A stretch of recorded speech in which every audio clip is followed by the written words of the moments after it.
So I'm Brahmani, and I run Heritage Foods on a day-to-day basis. I've been associated with the company the last 4 years since I graduated from Stanford in 2013. One thing that's really kept me motivated over the years, since I got married, Kamini said something about it. She introduced us as the power couple. My father-in-law always said, with great power comes great responsibility. And that's something that always kept in my mind, and that's something that's really driven me towards Heritage Foods. And you might ask, what is my responsibility? I guess as a family, we've been really clear that, where we come from, our roots are really important. And empowering the farmer is something that really drives us. Because if you look at India, we're driven by an agrarian economy. It's really the roots of our country, and we really need to empower them. In fact, the company also started 25 years back, as a way to empower farmers from Chittoor district, which is one of the most prosperous districts when it comes to dairying. And that's something that really matters to us. So over the last 25 years, we've been walking the path that was laid down by Mr. Chandrababu Naidu, which is empowering the farmer. And his logic was very simple.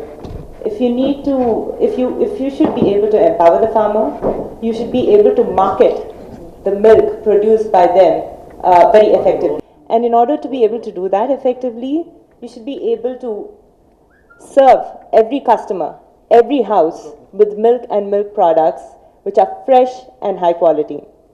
And that's something that we've been riding upon, and ultimately have become a very prominent brand, not just in existing markets, but even in newer markets in India.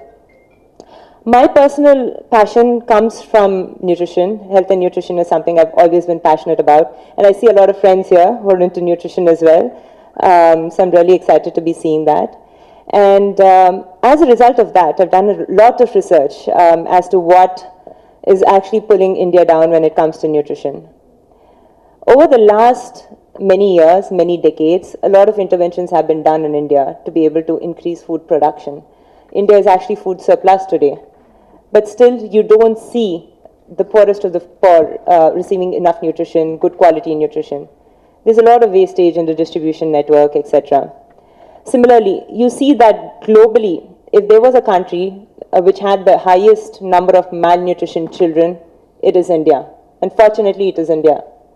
And this is despite the fact that we were able to increase the production of milk by 4-fold in the last couple of decades. India is the largest producer of milk in the world.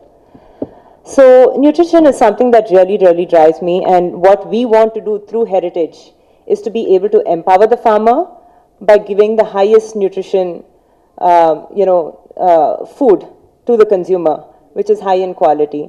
And that's something that we are dedicated towards. Over the last 25 years, we've grown a lot as a company. We're about 2,600 crores plus in revenue. So Lokesh left the company when we were 1,600 crores, and today we're 2,600 crores for the last couple of years. And we are one of the largest private sector dairy companies. We see a lot of cooperatives in the sector, but we've come in as a private sector dairy company. But efficiently giving the benefits that a cooperative would to the farmer, because it's so close to our hearts, it's a huge part of our vision. So just to give you an example, we run a huge fund wherein farmers contribute 50% into the fund, and Heritage contributes 50% into that fund. And the farmers themselves get to decide as to what activities they want to do with these funds, which will actually help them improve their productivities, their businesses, etc. So this was something that was started by Lokesh when he was at Heritage. And there's no other private dairy company that does it in the country, period.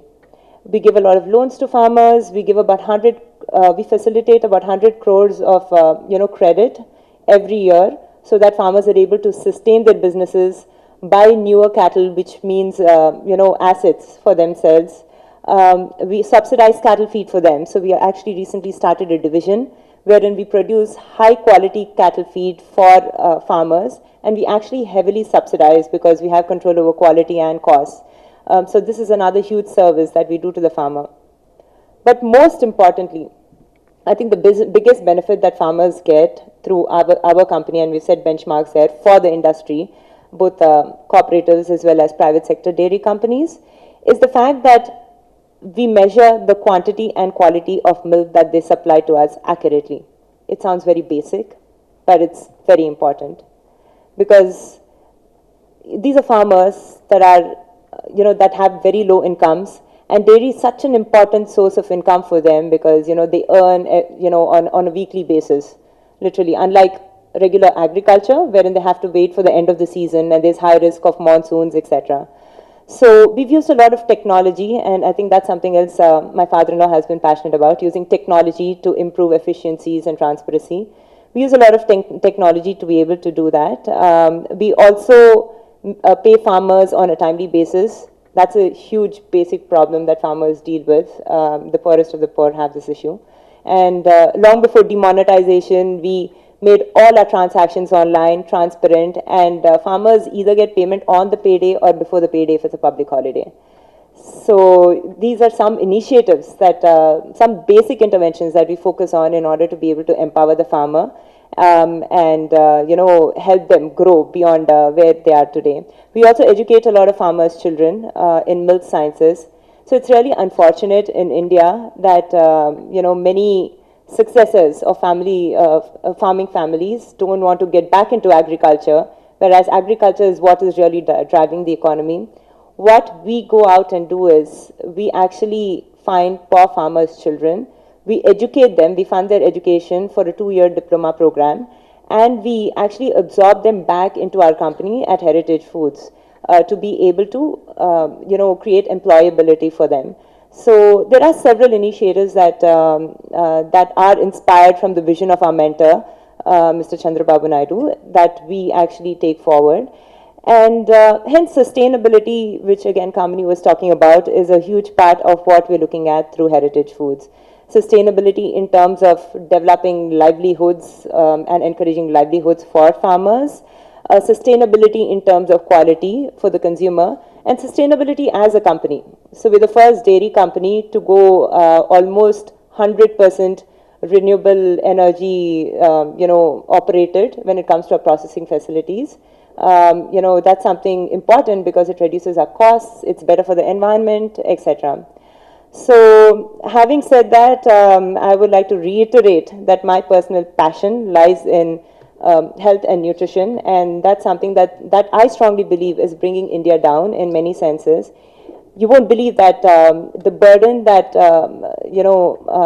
low nutrition causes in India on the GDP of the country is about 1%. So imagine if we could take our GDP growth from 7% to 8%.